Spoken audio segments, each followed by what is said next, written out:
Today we're talking about how to get a stronger hot or cold throw in your candles. If you want your candles to smell better, you need to focus on the key elements that impact your candle's hot throw. But here's the thing. I'm not going to just give you ordinary tips and send you on your way. That's not what you need. Rather, I want to try to educate and empower you so you will understand why some candles smell a hell of a lot stronger than others and how you can duplicate that smell through your own testing journey. Let's go. Hi, my name is Jay Catalano. In case you were wondering, hot throw and cold throw are just simple ways of describing how a candle smells. Boink.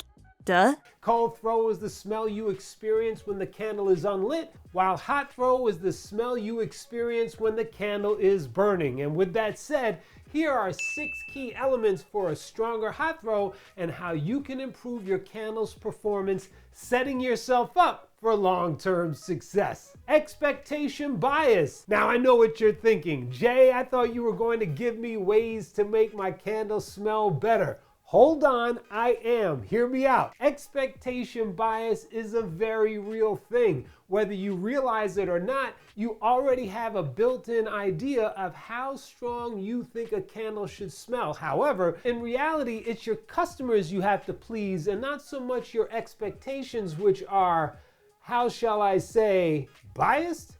I see what you did there. Expectation bias is most likely shaped by the candles you've burned in the past. Every time you light a candle and experience its hot throw, that smell gets added to your mental scent database. The more candles you've smelled, the stronger that expectation becomes. Let's put it into perspective. Have you ever had friends or family rave about a movie? Oh my God, you have to go see that movie Shine. It's absolutely brilliant. And that amazing actor, Jay Catalano, he's in it. It's double the market price. The 2 languages, no y no. So you watch it, expecting greatness, but halfway through you're thinking, wait, what? This is the masterpiece? In fact, you even walk out of the movie theater like, and that sucked. Do you know why you felt the way you did? You guessed it, expectation bias. When others set the bar super high, your expectations are so inflated that even a good movie can feel mediocre at best.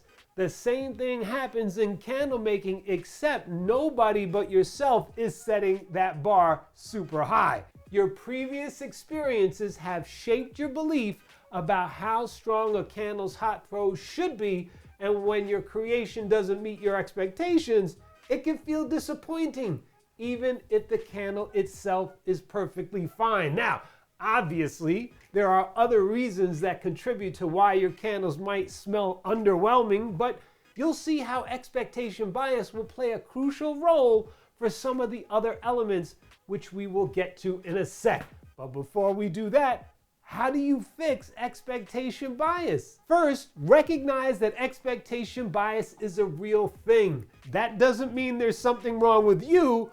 Rather, simply being aware of it can help you manage your expectations based on the other criteria. Second, get a fresh perspective. Have someone else test your candle's hot throw, but don't tell them what to expect. Let their unbiased opinion guide your decision making. More times than not, your friends or family who you designate as the tester will find the hot throw to be perfectly fine. The key is to avoid planting any ideas into their heads about what to look for, which could lead to expectation bias. Fragrance load. When making candles, you've likely settled on a specific percentage of fragrance oil to use, maybe 6, 8, 10, or even 12%. Now, I've heard of people going up to 15%, but honestly, that just sounds a bit crazy and wasteful. So stupid. Here's the thing, adding more fragrance oil doesn't automatically mean a stronger hot or cold throw. It might seem logical, more oil equals stronger hot throw, right? But it's not that simple. Think of it like shampoo. Using a huge handful of shampoo doesn't make your hair any cleaner than if you used a normal amount. In fact, it's wasteful and can even cause harm over time. The same principle applies to fragrance oil. There's a sweet spot where you get the best hot throw your candles will give without overloading your wax. How do you find this fragrance load sweet spot? The key is testing. Experiment with different fragrance oil loads to find what works best for you and your candles. Yes, it might seem wasteful to make multiple candles just for testing a candle's hot throw, but it's actually a money saver in the long run. For example, let's say you make candles with 6, 7, 8, 9, and 10% fragrance loads. During testing, you discover that the candle with 8% performs just as well as the 9%, or even smells better. Yes, that could actually happen. That test just saved you money and materials compared to blindly using more oil or copying someone else's methods. And by the way, never completely copy someone else's methods without doing your own testing first. So smart. Doing so will cheat yourself out of learning what actually works best for you. So don't skip the testing phase. It's the best way to nail down the perfect fragrance load for your candles. Fragrance oil variations. Not all fragrance oils are created equal, and this is something every candle maker should be aware of. This is also a good time to point out that expectation bias, which we talked about earlier, could hurt you by not knowing that there are significant hot throw variations depending on which fragrance oils you use. Some fragrance oils are designed to pack a nose punch and deliver a strong hot throw, while others are more subtle with a lighter fragrance effect. Think of it like this. Different foods have different levels of smell. For example, watermelon has a light, refreshing scent that's subtle, while garlic has a bold, powerful aroma that's hard to ignore, especially if it's coming from your breath. Just like with food, the strength of your candle's hot throw depends on a few key factors. These factors come down to the ingredients used in the fragrance oil. Oils with higher concentrations of certain ingredients, like floral or citrus notes, can deliver a stronger scent, while more delicate oils like vanilla or herbal blends often result in a softer throw. Another factor to consider is the quality of the fragrance oils. Cheaper oils might be diluted with fillers that can affect both their potency and longevity in your candles. When you're creating your own candles, choosing a high-quality fragrance oil from a trusted supplier can make all the difference in your final product's hot throw. So how do you fix this fragrance oil variation issue? Here are 4 ways to guide you. Number 1, know your oils. Pay attention to the scent strength and ingredients listed by the manufacturer. Number 2, test for consistency. If you're using a new fragrance, test it in small batches to see how it behaves in your wax. Number 3, blend wisely. Don't be afraid to experiment with combining stronger oils with more subtle ones to create a balanced, long-lasting scent throw. And number 4, ask for help. Sometimes you just have to ask the supplier which results you should expect from certain fragrance oils. Is it going to be subtle? Does it pack a punch? You know, that kind of question. The main idea here is that fragrance oil is a variable aspect in your candle making process, and understanding how each one works will help you figure out what to expect when it comes to your candle's hot throw. Cure time. If you don't know about curing, or you rush to test your candles before they've actually had time to cure, your expectations might set you up for disappointment. If you're testing too soon, you might assume the candle's scent throw is weak, when in reality, it just needs more time to develop its full potential. Patience is key. Now, to understand why your candles have to cure is to truly understand candle making. But first, what is curing? Curing is the process of allowing your wax to fully harden and stabilize over time, ensuring optimal candle performance. But here's the kicker. Curing isn't just about getting a stronger hot throw, it's really about getting your wick right.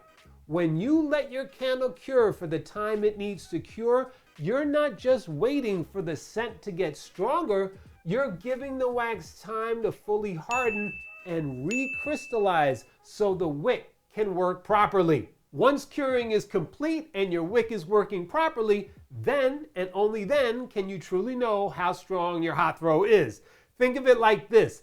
Testing an uncured candle is like trying to judge a cake before it's baked. The batter might taste good, but it's not complete, which means no matter how good you think it is, the results are always going to be half-baked. So how do you handle cure time? First, make sure your room temperature stays between 68 and 86 degrees Fahrenheit for consistent testing and optimal results. And with that said, here are the recommended cure times for various waxes. Beeswax, 7 to 10 days. Coconut wax, 14 days. Palm wax, 7 to 10 days. Paraffin wax, 3 to 5 days. Parasoy blend wax, 7 to 10 days, and soy wax 10 to 14 days. And if you want to really be certain that your candles are cured no matter what wax you use, forget everything I just said above and just wait 2 weeks. Wick type and size. The wick is like the heartbeat of your candle. It's what keeps everything running smoothly. Picking the right type and size of wick can make or break how well your candle burns and how amazing it smells. Now here's the deal. Not all wicks are created equal, and they're designed to work with specific wax types and candle sizes. For example, a wick that's perfect for soy wax might struggle with paraffin because of differences in how the wax melts and burns. Whether you're using soy, beeswax, paraffin, or palm, each type needs a wick that can absorb and deliver melted wax up to the flame effectively. But that's not the whole story. The size of the wick is just important. You know what they say, size matters.